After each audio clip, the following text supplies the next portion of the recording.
In Audio Reviews Audio Media at part 101, My Friend with Autism. This is a children's picture book that I'm very 50-50 about, but I thought I would review it anyway. It does a really great job of explaining different things that come along with being autistic, like sensory sensitivities and being too rough with his friends by accident, not understanding when other people are sad. It was very clear to say that these things aren't bad, they're just different, and that we can help support our friends who struggle with this by doing X, Y, and Z.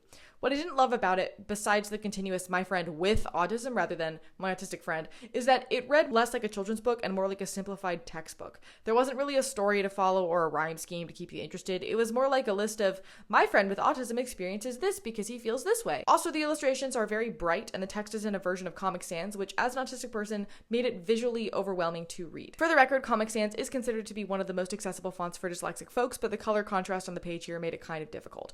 That being said, the second half of the book is just for parents with further explanations of the concepts talked about in each page and how to support that difference, as well as a huge list of books and resources, but a lot of that information is now fairly outdated because this book was printed in 2011. Not the author's fault at all, but as diagnostics change and social dynamics change, which for mental disabilities has been very rapid of late, I think this book is no longer the most helpful tool, though at the same time it does a better and more humanistic explanation of autism than most other resources for parents that exist in children's books, so I want to like it. It just feels very parent-oriented rather than kid-oriented.